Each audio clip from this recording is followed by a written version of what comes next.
and welcome back. I'm Michael Sandler, your host on Inspired Nation, along with CJ Lou from the Fired Up with CJ show. Woohoo! Woohoo! If you've ever wanted to achieve greatness or at least take steps forward toward your dreams, then do we have the Power of Tiny Steps show for you.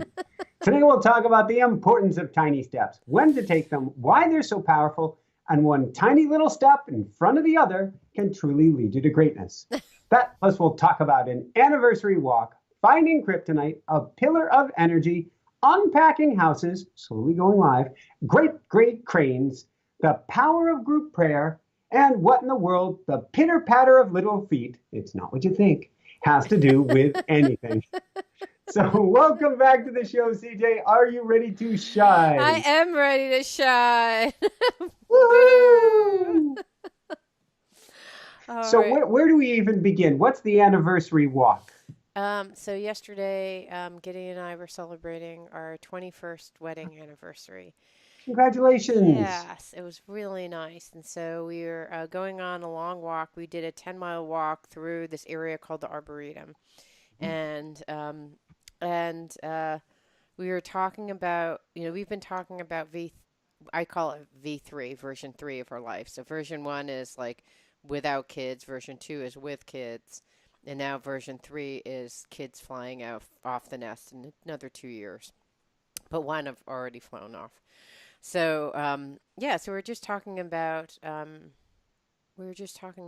like what we wanted the version 3 of our life to be. And as we were talking, we just had so many wonderful things. Like we had a leaf, these golden leaves shower down when we were talking, and we saw a blue jay and just all this really pretty nature. And then I was telling Gideon, I said, Michael has the most incredible things, these encounters with snakes and I think I saw on his Facebook page he had two raccoons that came to visit him.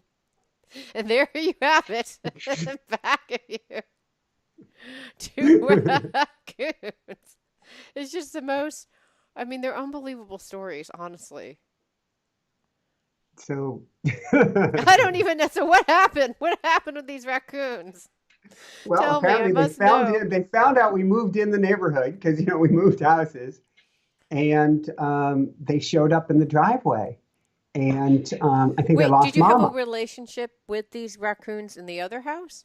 No, no, Okay, no. got In it. fact, nobody had a relationship with these raccoons because we're convinced the way they wobbled and teetered in the driveway when we first met them, they hadn't really been out of their house on their own. They were just learning how to walk. Oh, these are And baby so raccoons? these are little How baby big are raccoons. they? They could fit in one could each fit in a hand. Like they're this big? Yeah, they're tiny. Although you add a Oh. little swivel straw tail on the end to your hand size, but they're tiny. Wait, but I thought I saw a picture on Facebook where they were sitting underneath your car. But That's they're like A little Suzuki, what do you call it, crossover thing. It's smaller than a Mini. So the image that you saw oh, because with I the was like they tire, yeah, they look I was like, oh, they're about the half size of a tire, but the so tires were saying are small. yeah, and that's just the angle. No, these things are little They're little 1 or babies. Oh, I two had. pound, maybe even smaller than that, like 400-gram little things. Oh my So, gosh. and they came wobbling. I think they were living in the tree next to the driveway, is my guess. Right. And they lost Mama, and finally, maybe the next day, came out going, "We need food. Where do we go? What do Wait, we they do?" lost Mama in the storm or just like temporarily, or what do The you think storm happened? wasn't that bad. So my guess is they lost Mama to predator or vehicle. Oh no. So, but Mama gone, and so they came wandering into the driveway, and we're like, "What do we do for these little raccoons?" So we've built a little protection sheltery thing for them, just with like a little bin cover and some towels, and don't know, but we're not trying to be Mama and Papa Coon here. Uh, but look at those eyes, CJ. Is that a Look, picture of the actual raccoon? That's a picture of one of the two little baby raccoons. That is either Starsky or Hutch. We're not sure which is which yet at this moment. They each have their own unique personalities. Wait, what are their Yeah. personalities like? One of them is very much braver and brazen, and I'm the first one who's going to be out into the world, and the other one kind of stays back. These are the rules. Let's play by them. Let's keep things safe, and let's check things out and see what's going on first. But they're wild Very. animals, so like, how are you feeding them? So we're doing our best to kind of give them environment. We're not really doing much in the feeding zone, but we're protecting them. And we don't have an answer to this whole thing right now. We're 3 days in. They're a lot stronger now than they were 3 days ago. So that's fantastic. Wow. And we'll keep trying to help them as best we can, and at the Wow. same time let them be the wild Right, because you don't raccoons want to domesticate them. And that they're and then supposed like to be. if the mom somehow comes back and if there's human interaction, will she abandon the children or is she? No, no, and that's even a myth for other animals. Oh, it But is? but but Oh. we're not, yeah, but we're not petting them or anything of that sort. So they don't have our scent on them. So, but no, Mama Raccoon would be exceptionally happy that we had helped protect her little ones, and then would say, "All right, guys, come back with me. Right. We're out of here." But it's Isn't been a there like an fascinating. animal protection service, or are they like too busy right now with the storms and everything? So for raccoons, there aren't. Raccoons are on their own. So Really? so we get to. It's a grand experiment. All I know is it's really tugged at our heartstrings this week, No. and so we're constantly checking on them. Are they comfortable? Are they doing all right? Oh my God. Okay. Because And then we had you had the the shock. mama deer and the baby deer in the other Yeah, now place. Jessica keeps saying they're coming. They keep coming as twins. So we got two raccoons here, and there were two pairs of mama and baby deer that hung out with us this summer. One soon after we arrived, they grew up and lost their stripes. Then a second set of baby deer came out and hung out Two in our different yard sets of twins. of baby twin deers. Yes. But then So there we've was some had other animal that came to your door too, right? There was the well, we've deer. had deer and snakes and frogs and the praying mantis and That's the one wow, that landed on your shoulder the other day, right? That praying the praying mantis climbed up on top of my head. The dragonflies, and we even had the first day we got here, we had a dragonfly in the car. That was unique for us. Um, Yesterday we had a great gray crane, which was the image that you saw beforehand.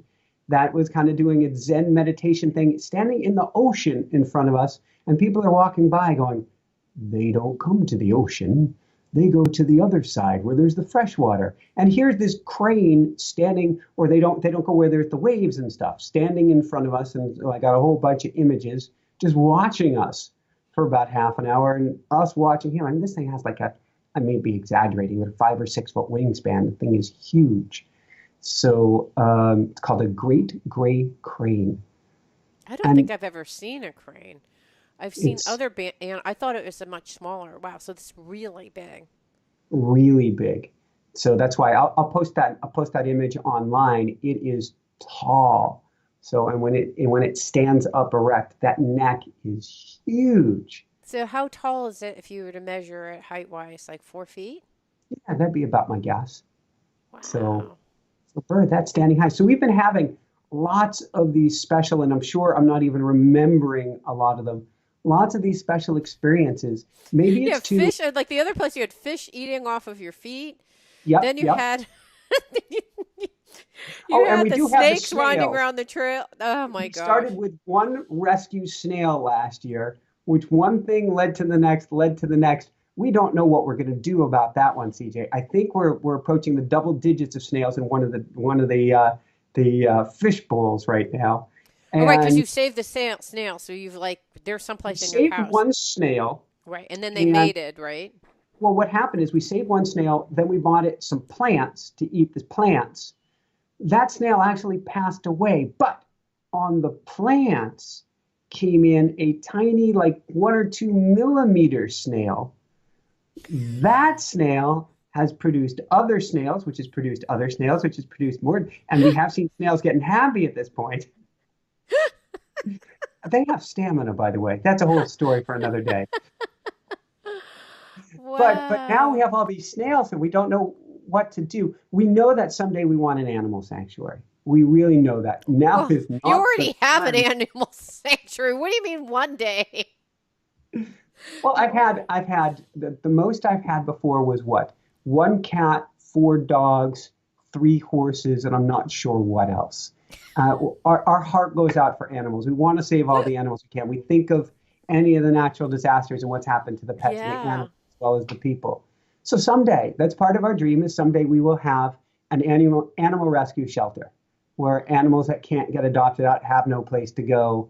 We'll give them a home and we'll take care of them and give them all the love and have at that point I'm sure a staff on hand that will do the same.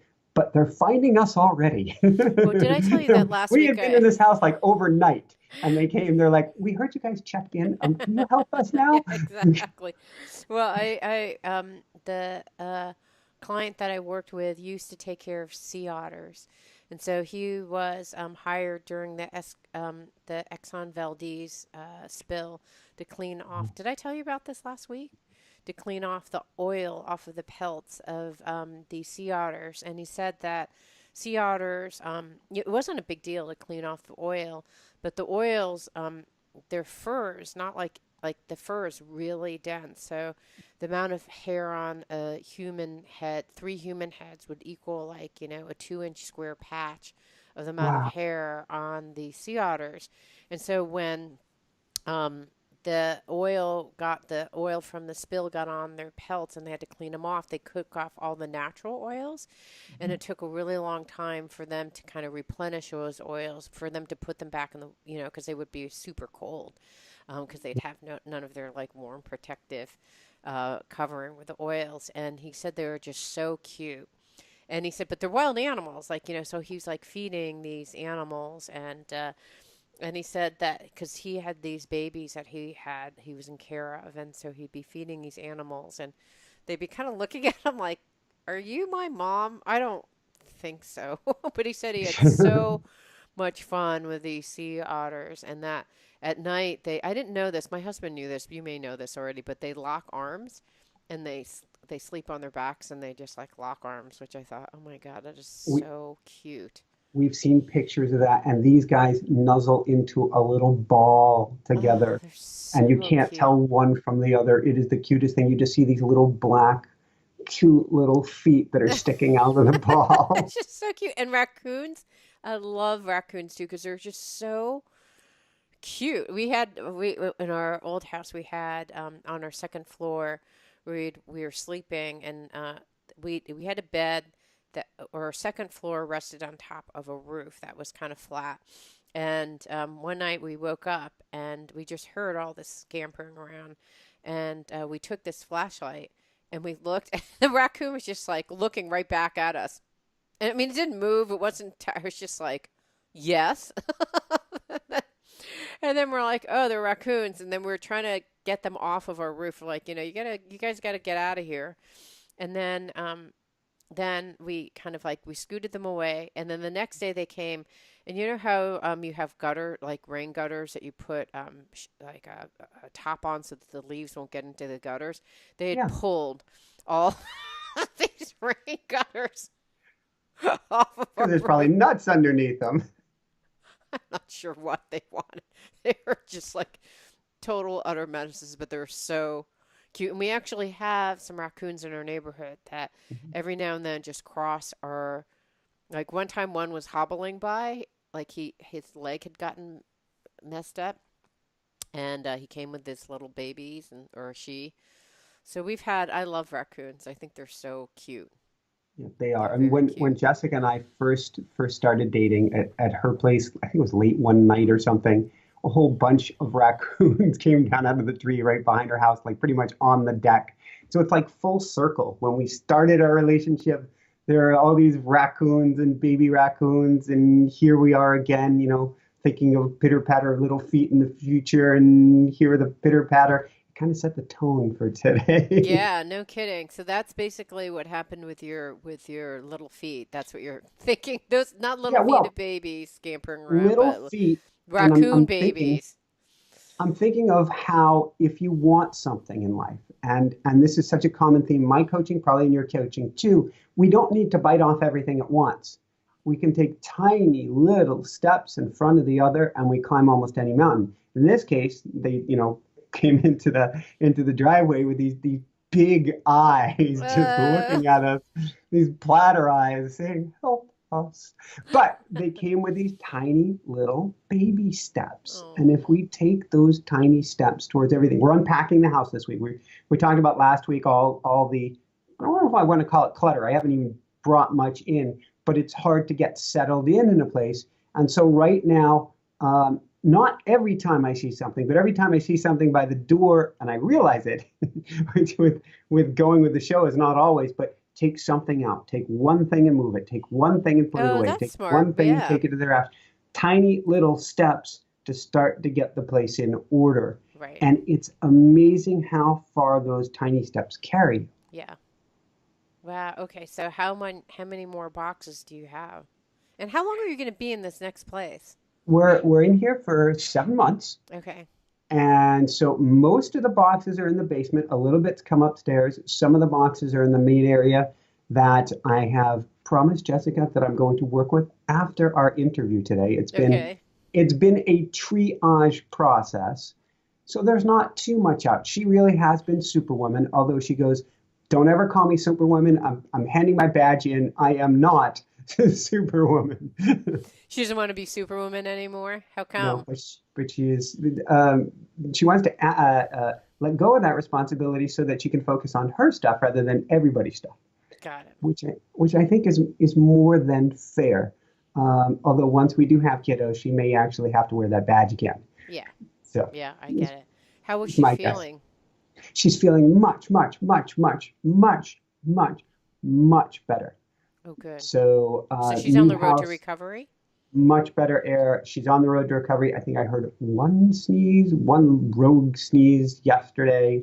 I haven't heard any sneezes today. It's kind of a gray, cloudy, overcast day. That's usually when her body is a little bit more concerned. Is it going to be a moldy day? And so she went down just a little bit ago and took a nap. But I think that's normal. Yeah. I don't think she's a napper. And so she's like, "Tell me I'm okay." I'm like, "You are more than okay." She's been running again a few times. She ran Wow, again this good. morning. So and we paddled here, I guess, a few days ago. So she's coming back. I'm She's happy. Oh, that's good. woohoo! Yay! And she gets That's the exciting. opportunity to beat me again at miniature golf later today. Oh, you guys are gonna play miniature golf?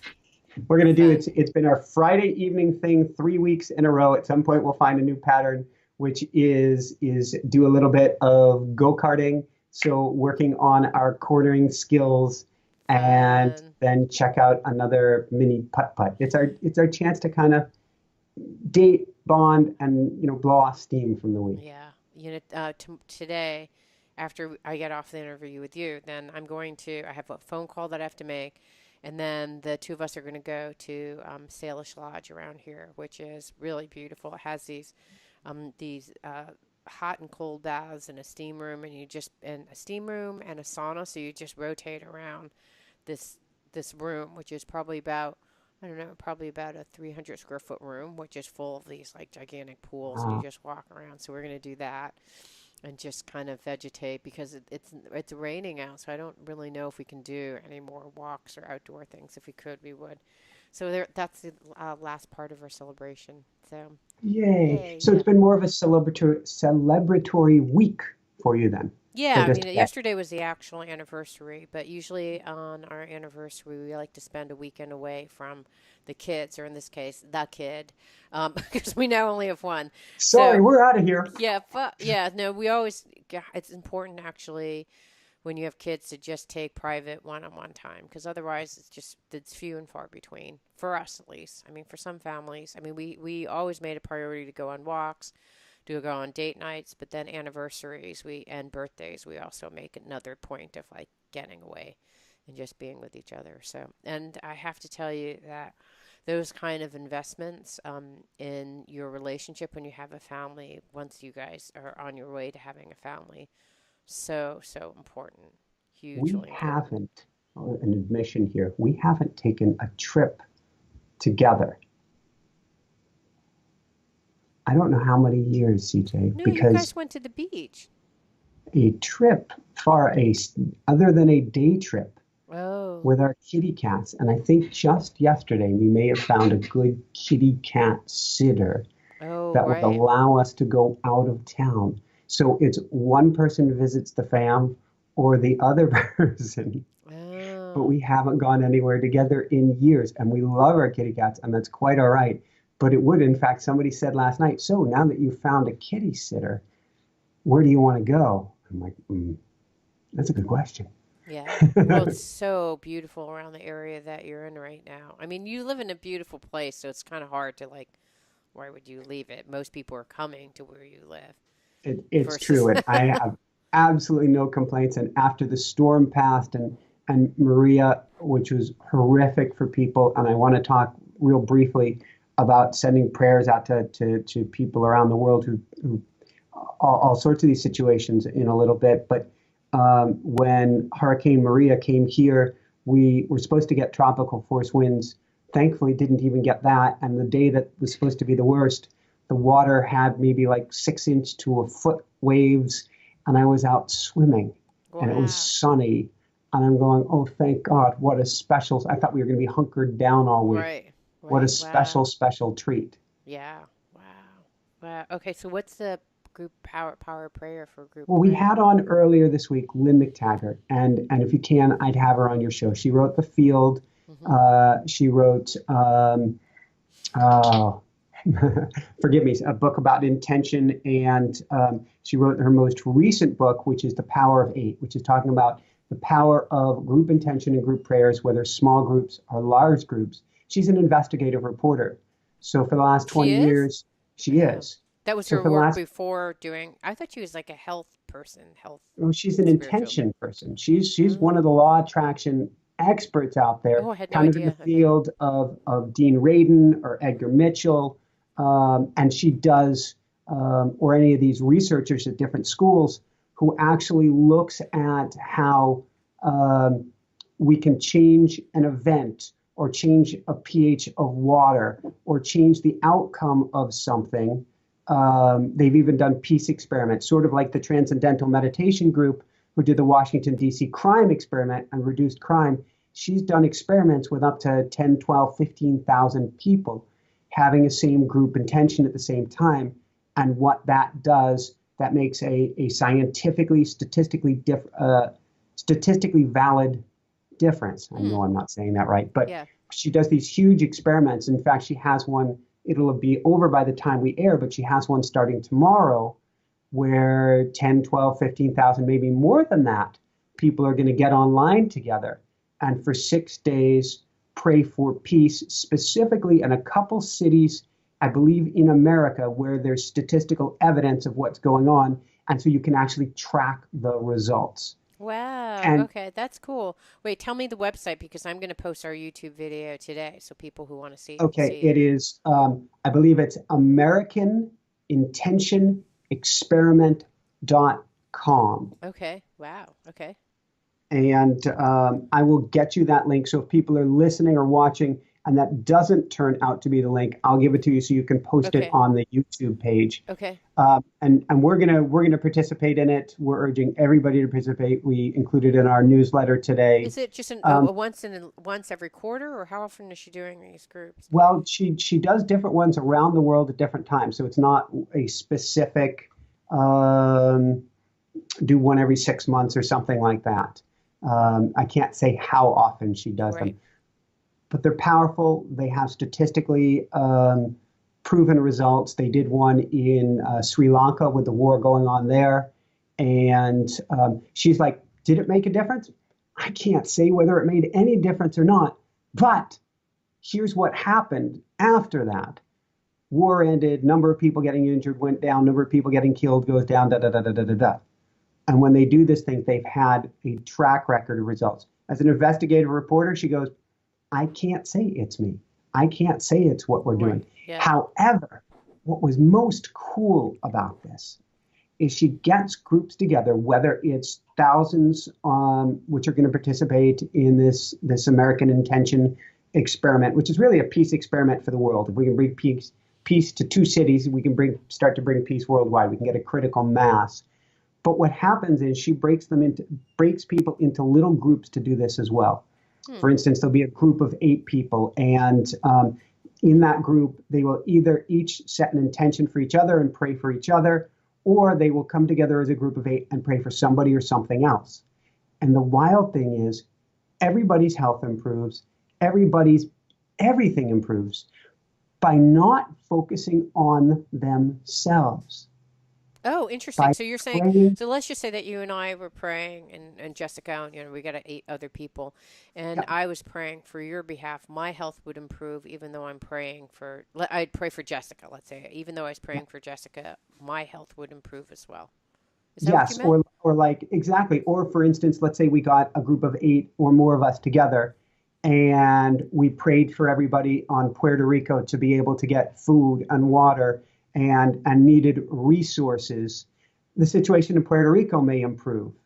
Mm. But at the same time, your health gets better, my health gets better. A check may literally come in the mail, an economic windfall. It's like power of intention to the factor of 10 because there's something special. It's like we get rewarded for being altruistic, for Wow. putting our energy towards helping others. And she goes, when I started doing this, she goes, people started coming up to me in the groups and they're like, I felt better. This person felt better. That person felt better. You wouldn't believe what happened here. I had irritable bowel. That went away. I haven't slept a good night's sleep in years. That got better. A partner came into my, and she goes, at first she's going, does this have anything to do with me? Because I wasn't trying to be a healer or she wouldn't use the word magician, but somebody of that sort. And it happened time after time until now she's doing controlled experiments on it. So Well, wait, when, wait. So I just want to clarify. So let's say that we go did for it. one with Jessica, and we were focusing on healing. Yeah. Would the context matter? Would I focus on healing for Jessica and therefore I would get healing myself? Or would I focus on healing for Jessica and then like get a brand new car? Like what like Your life improves. oh, your life That's improves all. generally. Just the general Yes. altruism. It doesn't mean that you'll get the like meets like you're praying for someone's health Not and that then I'm aware of, and not that I okay, got got it. out of that She just book. said that the prayer itself had these net benefits that she didn't understand that were happening for Yeah. the people actually praying. Wow. But healing was a big one. Feeling, So healing. healing. Hmm.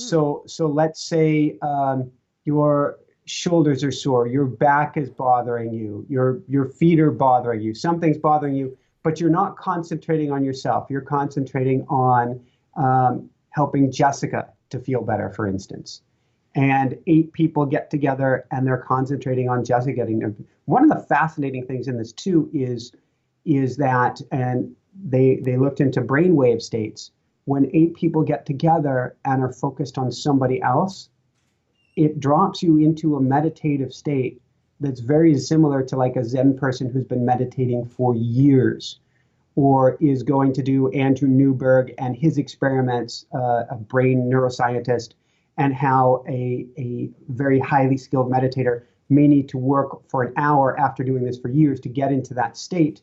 You get in like that when you're focusing on others. You get tingling in the fingers, you get buzziness, you feel like you're connected to everyone and all is one.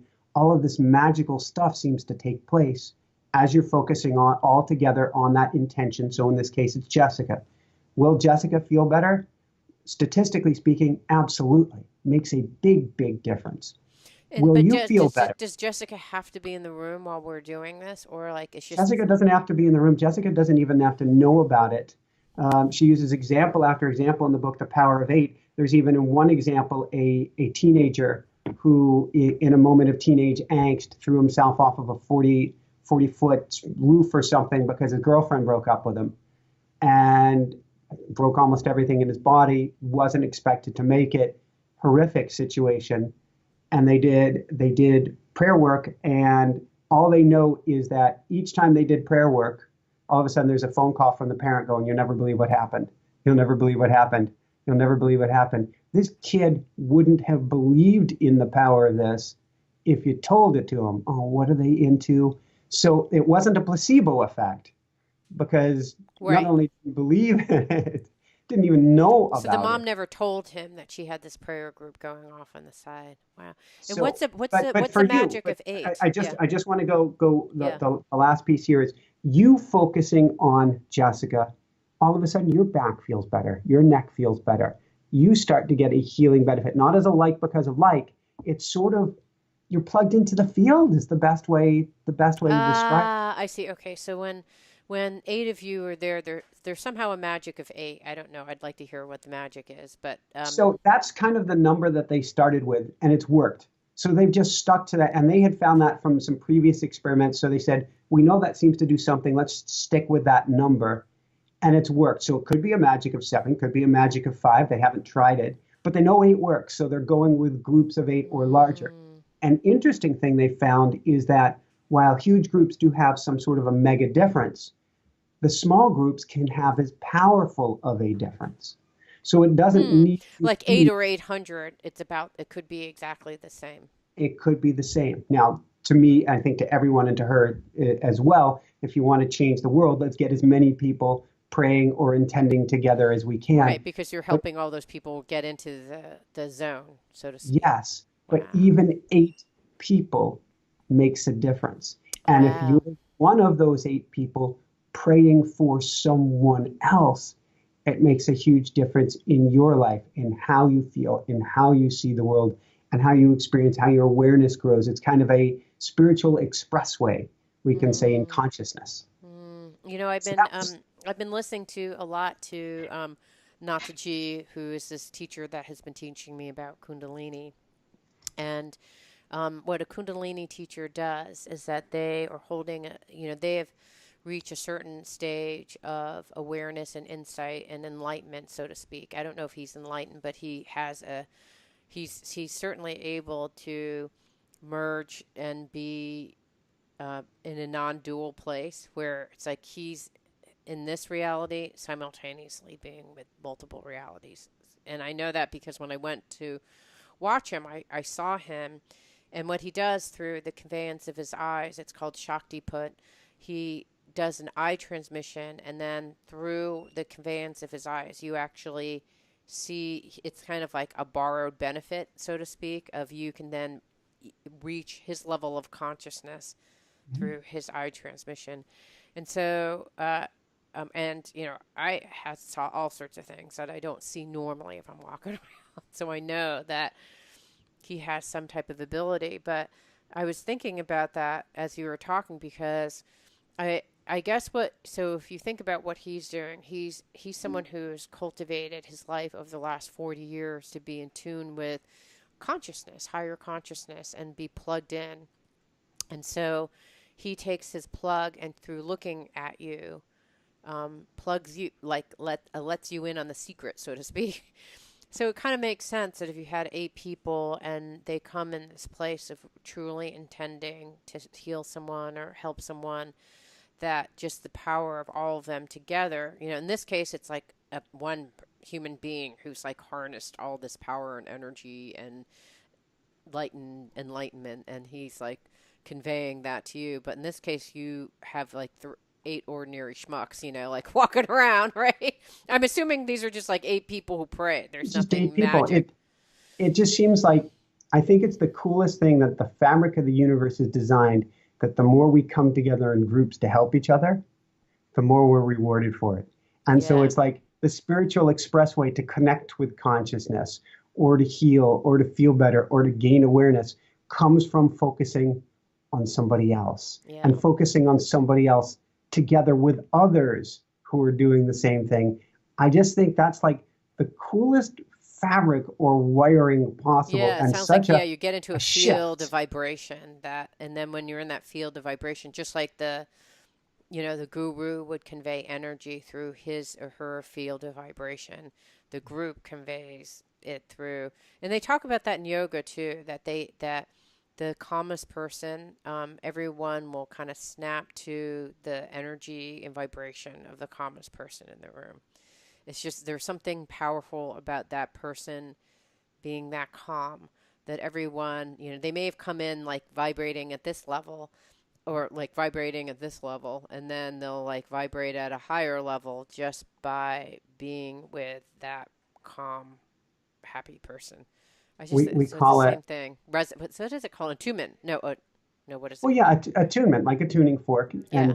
and we call it. And I think I have to give credit where credit is due. I think it was Jessica who said it first, and she was talking about somebody we would sit with, and we would experience this as well, being a tugboat. Mm-hmm. That person is the tugboat that pulls us out into the deeper, calmer waters. Yeah. Joe Dispenza has this thing where he talks about, you have your own energy field, and then you're tuning in simultaneously with your own. Like, let me imagine like tuning into my heart, and then I'm tuning into the energy above and beyond my heart. And so I'm thinking about the space around my heart and my heart at the same time. And when you do that, your energy goes outward and then is also faced inward. But what happens is it's almost like your awareness goes outward, so it's attuning to whatever the resonant energy of the universe is. And then if your energy is outside of is not in sync with that, it will just start synchronizing up because because if there is a life energy force that is beating, let's say there's like like a metronome, it's like beating Mhm. like this, and you're like you know, at one point Out it of kind of, sync with it. yeah, pretty soon at one point, just by, tuning into it, the two of you, Entrainment, that's what you're yes, looking for. entrainment, yeah, that entrainment happens. And so, and he shows this one phenomenal video where he has all these metronomes. They're all Mhm. at different, they start off at different places. So they're all kind of like waving at different places. And then after a while, they just all start synchronizing together. It's the most amazing thing to look at. But it's because there is like, and the same thing with acupuncture. It works on the same like principle, which is there's a current of energy that flows in a certain dynamic. And so when you literally hook someone up, when we were in China, they hooked us up into the node. I'm like, what are you doing? I said, we're putting a current of electricity in you. I'm like, what? And they said, yeah, there's actually a current of there's an energetic current that runs through life. And when it's harmonious and in sync, this is what it this is what the energetic current is. So if we run this current through your body will over time just get synchronized. It will go like, oh, wait a second. That sounds familiar, and it go, wait, oh, I like that, and it goes back Mhm. into entrainment with it. But it sounds like that's what's happening. Like an entrainment happens as well. And they get entrained in the field, and then they're able to. And when they're touching on that field, they must have healing benefits themselves. That's Yeah, very cool. so it means what it means for us, and I don't fully pretend to have. I get the big picture concept. I'm not going to know how to utilize it now, but we have so many people listening to the show that I have got to figure it out. Whether it's at some point we start doing, maybe it's a prayer advertisement I've thought of, Mm-hmm. 1 or 2 minutes in the middle of the show where have everybody wherever you're at, whenever you're listening to this, to focus on one thing or one person or one event. Whether it's we do some sort of group prayer intention at the end, whether we do this on our website. All I know I've got is we've got the audience for it, Yeah. and I think the audience is down with this because you get the benefit as Right. well as you give and you get. Right. It's the coolest thing. So I want to do something with this, and I think something long term. So that book, The Power of Eight, and her interview are going to be a game changer for us, and Yeah, really, that's cool. we've done a bunch of group coaching, and everybody does better through the group coaching. Well, maybe now, and you can consider this too, is we do some intention work with those groups, and if we do that intention work, everybody pops and gets better too. Right. There's a lot to really think about, and if we can understand just how much getting these groups together or the audience that we have and doing stuff, I think it's huge. I don't think I've wrapped my mind around just how much we're going to be Yeah. Or capable even a of. show where I have a friend who is a part of a Buddhist practice, and every Friday they get together and they have a prayer moment, and in the prayer, people will send in requests like, please pray for my, sister who has breast cancer, or please pray. And so the group will like just sit there and they'll be like, we pray for, and they have this Buddhist chant that they're chanting and they're praying for, the sister with cancer. And there's a list. There's like a long list of people that are friends of the people who are praying, and they just sit there and pray. Like that would be a pretty cool live event if you had that. I don't know. I mean, would it be cool? I don't know. I don't know how to logistically do it yet, but some sort of an Inspire Nation prayer event. We have a great guru friend on Maui. I've mentioned him before. His name's Shen. He's this older Asian Hawaiian dude with a little Fu Manchu. He's 100 pounds wet, and he could wrestle a polar bear into submission with like his pinky finger or something. And he He's teaches like what he Mr. calls. Miyagi Oh from my the God, Kung he Fu could. Kid. Yes, except the things that he could do to Mr. Miyagi without like the tiniest shift. It's just mind-boggling. And we've taken a course in, I think he called it like quantum energy works. It was based on Tai Chi, so it was like quantum Tai Chi. And he sat the whole group down before class, after class, I don't recall which, and had us each go around the room and say what we wanted, and then had us all pray for that person and for that event, which is something that Lynn McTaggart is doing as well. But that's when I was first exposed to it. So I think the power of this is huge. Yeah, I think it's really cool, especially there's so many people suffering right now in Puerto Rico and Florida and Texas. I mean, in Mexico, I mean, you name it. There's just so football players, like there's there is so much suffering right now. I think that it's kind of why not? Yeah, I It'd be mean, interesting. what I'm doing right now with my meditations, and I encourage and challenge everybody to do, is take a little bit of your meditation and focus it on those in need. This is a real high level practice, but what we're learning is the benefits are tremendous. So instead of saying, spending the whole time focused on your health, your wealth, your well-being, or anything of this, start sending it out. Send love, send healing to Puerto Rico, Mexico, Texas, Florida, Cuba, the works all around the world. Send out as much love and healing and kindness and compassion as you can. And at the end of the meditation, you go, I feel good. Yeah. I Have you feel ever done bye the meta meditation? all the The time, Buddhist all meta that. meditation. So Meta, just meta, kindness yeah. meditation. So there are different versions, but we should share it maybe because that's one way you can do. So you start off saying, "May I be filled with love. May I be filled with peace. May I be happy. May I be well." And then you repeat that a few times, and then it's like, uh, may my family be filled with love. May they be filled with peace. May they be happy. May they be well. And then you could go as many circles, concentric circles. Maybe all the people in Seattle be filled with peace, be filled with love, be happy, be well. And then may all the people suffering, whether it be, and you could say everyone in Florida that is suffering, may they be filled with love, may they be filled with peace, may they be happy, may they be well. May all people everywhere, you go in those circles just for people who aren't familiar with that. And that's just so lovely to do. I met with Sylvia Bornstein, who we've both Mhm. interviewed, and she just says that when she's bored and she's waiting in the grocery line, she just takes her beaded necklace that she has wrapped around her and she says meditation and she she moves the beads across. Which I thought that is the best way to whittle away the time when you're I standing for love it. groceries ever. So she's like, And may and the I do. person in front of me be filled with love, may they feel the peace. And I do it, and even kind of, I don't know if we'll call it just a simpler version of it, which is I picture concentric circles of bubbles. Hmm. And so I picture a bubble around the house. And so I send love to Jessica. I send love to Kitty Hat Cats. I send love to everybody in her house. And then a bubble of love around the neighborhood. So I send love to everybody in the neighborhood, love to everyone in the neighborhood. And then I grow that bubble out to everybody in the town, or in this case, the island. I send love. I send love, and I picture everybody in this glowing white bubble of love, Hmm. and then to everybody in the state, and then everybody in the country, and then everybody maybe in the hemisphere or the continent, everybody on the planet, and you just keep expanding and expanding. And to me, you do feel truly expansive and glowing. My fingers are tingly, my palms are warm by the end of this thing, just with those glowing concentric circles of love.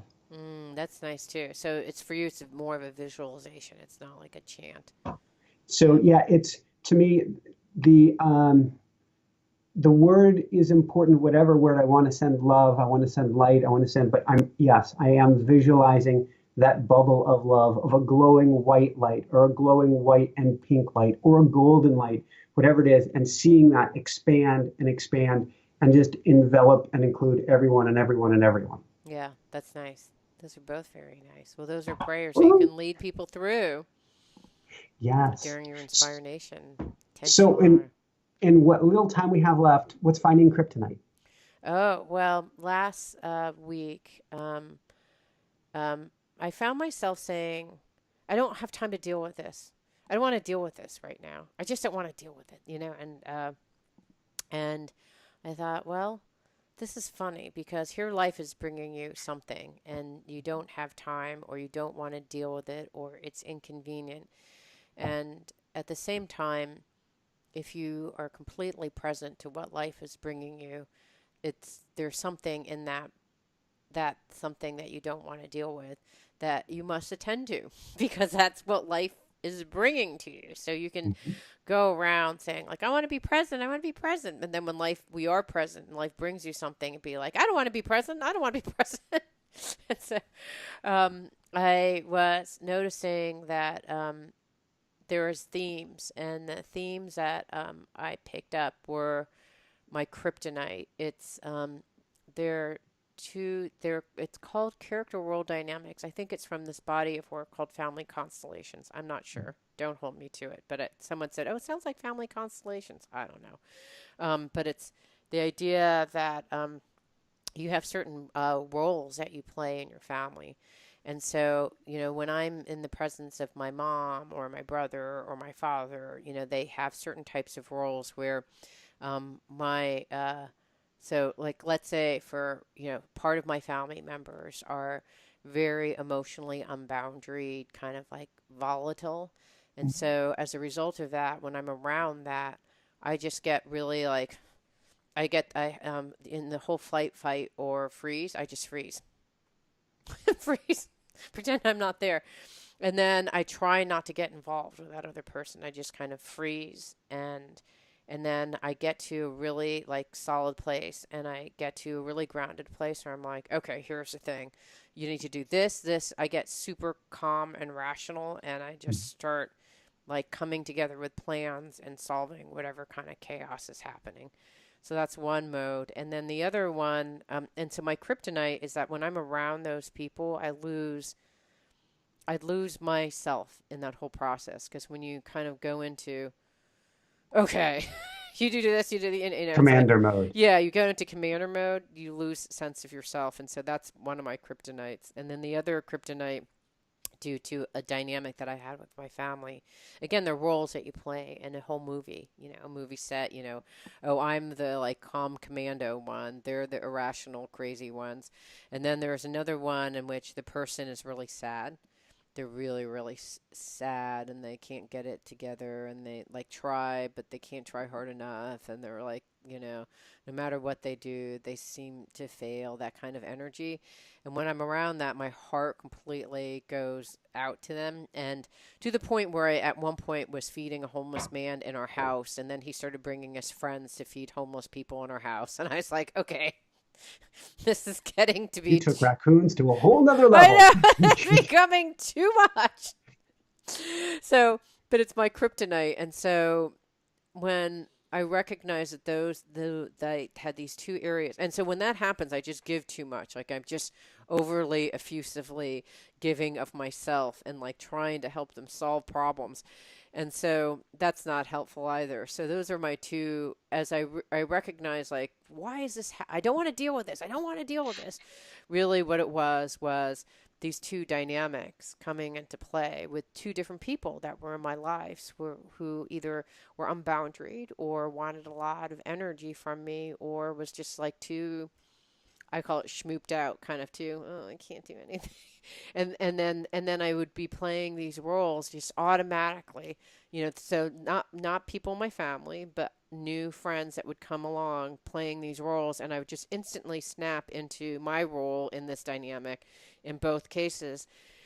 And then I realized, like, I don't have to be either of those two things. I don't have to do, these are my kryptonites, right? Now I know that in the presence of people who come in with this package, that I'm going to act that way, then I can be at choice to say, okay, even though, I'm going to be the commando or be like, the effusive, non-boundary giver, I don't have to do any of those things. And I can just be still and tune into what needs to happen and not act, because what happens is the commando acts and the effusive person acts immediately. It's like you don't have to act. You don't have to do anything, including answering someone who texts me like literally like once every hour. It's like you don't have to answer it, and then you don't have to. If I were to talk to friends who are psychologists, who sometimes, because I'm have these situations, I used to have a guy knock on the door and he's like, "Hey, I just thought I'd drop by." I'm like, "I'm working," and she said, "Next time he comes, like he's knocking on the door, you're like, no, can't talk. Come see me during weekend hours," and that just it worked because like he stopped coming, but it felt really mean. It just didn't feel kind, but it was all these two things were related to being a good person, because a good person helps someone. And in the interest of helping other people, I often took the hit myself, and I wasn't helping myself. Like there was no, I was giving all my love away without loving myself. And so it's like, well, wait a second. I have to count in these dynamics, and I can be good and not help this person or that person and give to an extraordinary level beyond what is normal. So that was my defining kryptonite. It's fascinating because that kind of brings the show full circle, which was about baby steps, but more or less went into some sort of group prayer and who knows where today. But it is in this case putting the oxygen mask on for yourself and Right. having the boundaries allows you to help others because you had the energy because you help yourself first. Yeah, absolutely. And then also just it's not even like, and you don't have to help to be good. Like you don't have to like compulsively help. And because you say no, that also doesn't mean that you're a bad person. It's just one of those, I think it's when you go down these spiritual paths, I think it can be very confusing because you think, oh, if I say no, or like, you know what, I can't help you, that means you're a bad person. No, it just means that you can't help that person right now, or maybe ever, or maybe you don't want to help that person, and it's okay. You can still be a good person and not want to help a person. And you know what I mean? I think that there's this kind of, if there's a person in need, you absolutely compulsively have to help them. Otherwise, you're a bad person. And that's not the case. A lot of it comes to awareness and checking your wiring or checking your wiring at the door. Yeah. Is this mine? I have to help everybody. Is this mine? I have to help this person. Where does this guilt come from? Where does this feeling come from? What have I been trained as a kid? There's a lot involved. It's kind of a whole kryptonite's appropriate because it's a stack of loaded TNT. It is. And if you don't know that it's there, or you don't spend the time to go, I don't want to deal with this, but you go, okay, well, it's here, so you are going to deal with it. Where does this come from? Why is it there? And do you have to do this the next time? And so, luckily this person was so unboundaried that I finally had to figure out a way where I said, you know what, I'm good for right. I said, I can't talk to you. I need to have some privacy and be alone. And I don't need you to check my energy, and I don't need you to heal me. It's like, I'm sending you meta, um, but I need to go. Goodbye. And I was sending this person meta because it's really nice person, but it was person's totally unboundaried. So Anyhow, yeah, but it was interesting to be in that place of love and still say no. It's like it's the Buddhist. There's like the guy who's like sitting like I don't know. I don't know. He's standing somehow, but he's saying he's going like this. I think there's a statue where it's like they're sending love and Yeah. insight, but you're not, going out. So I think this week I successfully managed to do this, set up a boundary, but then also send love, not necessarily like, no, thank you, goodbye.